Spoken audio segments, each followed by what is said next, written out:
अरे अरे जीजा जी चलो करते हैं ना। अरे अलका, क्या कर रही हो? तुम्हारी दीदी आ जाएगी, हटो। अरे छोड़ो मुझे। आप भी ना कितना डरते हो यार। डरना पड़ता है, तुम्हें पता है ना मेरी शादी हो रखी है। अगर तुम्हारी दीदी को पता चल गया तो मेरे को छोड़ के चली जाएगी वो। वैसे तो बड़ा कहते हो कि मैं तुमसे बहुत प्यार करता हूँ, बहुत प्यार करता हूँ, बीवी के सामने क्या हो जाता है। अरे साली साहब, प्यार करना एक अलग चीज होती है। घर में खुलेआम ये सब करना ठीक नहीं है, कोई भी देख सकता है। हाँ, अपने रिश्तेदारों कह गए तो ऐसे बनते हो, शरीफ शादीशुदा आदमी अकेले में क्या हो जाता है।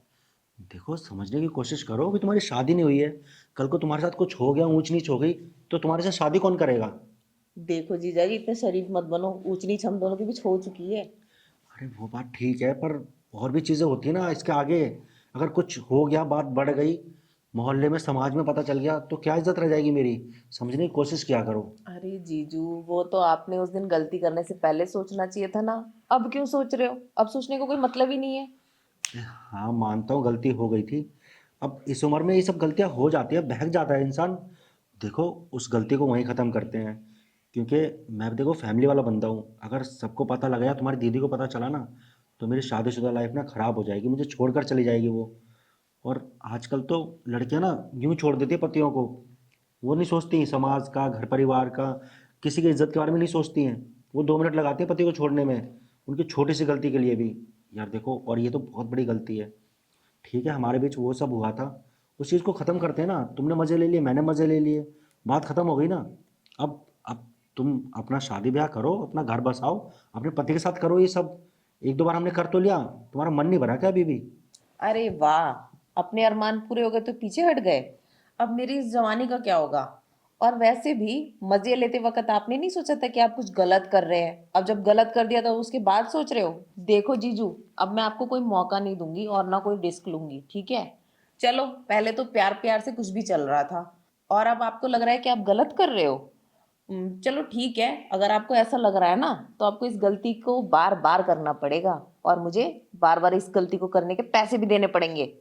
देखो जीजू, मैं कुछ भी नहीं जानती, ठीक है। अब जब आपने गलती की है तो भुगतोगे भी आप ही, और मेरे अंदर के जो भी अरमान है ना वो आप ही मिटाओगे, और मेरे सारे अरमान भी पूरे करोगे और मेरी प्यास भी बुझाओगे आप। हल्का, तुम समझने की कोशिश करो, अभी तुम्हारी उम्र ही क्या है। अरे और चुप रहिए जीजू। क्या समझने की कोशिश करूं मैं? उस टाइम क्यों नहीं समझ में आया आपको, अब आप मुझे क्यों समझा रहे हो? देखो, मैं अब तुम्हारे साथ में ये सब और नहीं कर सकता, मुझे ठीक नहीं लग रहा। मैं यार, मैं अपनी शादीशुदा लाइफ ख़राब नहीं करना चाहता हूँ। मैं नहीं चाहता कि तुम्हारी दीदी को ये सब चीज़ें पता लगे और मेरा घर ख़राब हो। देखो जीजू, अगर आपने मेरे साथ वो सब नहीं किया ना, आपकी शादीशुदा लाइफ तो मैं वैसे भी बद से बदतर बना दूंगी, पूरे घर में हल्ला कर दूंगी कि आपने मेरे साथ जबरदस्ती करने की कोशिश की है। अरे हल्का, तुम ये सब क्यों कर रही हो? मैं तो तुमसे कितना प्यार करता हूँ यार, तुम्हारी सारी इच्छाएं पूरी की हैं। अरे अगर कौन सा प्यार करते हो जब मैं आप मेरे को सुख देने के लिए तैयार नहीं हो। आपको तो अब डर लग रहा है कि मेरी मैरिड लाइफ खराब हो जाएगी, पहले आपको डर नहीं था क्या? तो देखो, कर तो लिया तुमने, एंजॉय किया ना। जब भी हम करते थे हमने कई बार कर लिया है।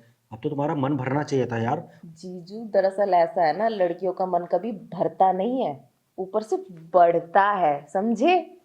और ऊपर से मेरी जवानी में ना आग लग चुकी है, अब आपको बुझानी पड़ेगी। मैं कुछ भी नहीं जानती। अब आपका घर उजड़े या संसार उजड़े या परिवार उजड़े, मुझे किसी भी चीज की परवाह नहीं है अब आपके आगे। अब आपको देखना है कि आपको आगे क्या करना है क्या नहीं, और आपको ना हर फैसला मेरे पक्ष में ही लेना पड़ेगा। मेरे विपक्ष तो जाने का कोई सवाल ही नहीं उठता। देखो साली साहिबा, हम्म। तुम ये जो कुछ कर रही हो ना, बहुत गलत कर रही हो। तुम्हें पता नहीं है इस चीज़ का अंजाम क्या हो सकता है। अरे तुम एक लड़की हो, समझने की कोशिश करो। कल को तुम्हारा शादी ब्याह होगा, यार वो लड़का क्या सोचेगा कि तुम कैसी हो, उसे पता लग गया तो हो सकता है वो भी तुम्हें छोड़ दे कि तुम अपनी जीजा के साथ ही ये सब कर रही थी। इसलिए मैं नहीं चाहता। मैं इसलिए कह रहा हूँ कि समय रहते तुम अपने आप को संभाल लो। देखो, इन चीज़ों में कुछ भी नहीं रखा। रही मज़े लेने की बात, तो कभी कभी कर लिया करेंगे यार, कोई बात नहीं। पर प्लीज़ तुम अपनी दीदी को ये सब मत बताना। अगर उसे पता चला तो उसका दिल टूट जाएगा यार, वो मुझसे बहुत प्यार करती है और हमने लव मैरिज की है। और लव मैरिज के बाद अगर मैं उसे धोखा दूंगा तो अच्छी बात नहीं है ना। मैं बस इसलिए तुमसे कह रहा हूँ, देखो, हमारे बीच जो कुछ भी है हम इसे यहीं ख़त्म करते हैं। ठीक है, आज अगर तुम्हारा मन है ना दोबारा से, तो ठीक है, मैं तुम्हारे साथ कर लूँगा। पर इसका तुम्हें वादा करना होगा कि हम इसके बाद ये सब नहीं करेंगे। देखो जीजू, वो सब तो मैं नहीं जानती। आपका घर उजड़ेगा, परिवार उजड़ेगा, बर्बाद हो जाओगे, पहले क्यों नहीं सोचा आपने? जब आप बर्बादी को गले लगा रहे थे तब नहीं सोचा आपने? और अब ये सब सोचकर देखो जीजू, कोई फायदा नहीं है, ठीक है। और वैसे भी आपने कहावत सुनी है, प्यार और जंग में सब कुछ जायज है मेरी जान। तो यहाँ पे भी ना सब कुछ जायज है, चाहे आपका घर उजड़े, परिवार उजड़े, मुझे कोई लेना देना नहीं है। चुपचाप से ना मेरी प्यास बुझाओ, और आपके पास कोई रास्ता भी नहीं है। अगर आपने मेरी प्यास नहीं बुझाई ना, इस पूरे घर में हल्ला कर अरे दूंगी मैं। नहीं नहीं अलका, देखो इस चीज़ की कोई ज़रूरत नहीं है। तुम जैसे चाहते हो मैं वैसा ही करूँगा, पर प्लीज़ तुम किसी को बताना मत ये सब। देखो जीजू, आप प्यार से मेरी बात मान जाओगे ना, तो मैं इस घर में किसी को कुछ नहीं बताऊंगी। अगर नहीं मानोगे तो फिर मजबूरी में मुझे बताना ही पड़ेगा। नहीं, तुम जैसा कहोगी ना मैं करने के लिए तैयार हूँ। तुम जो बोलोगी मैं वो करूँगा। पक्का? हम्म। तो आ जाओ, फिर देर किस बात की जीजा जी, टूट पड़ो साली पे।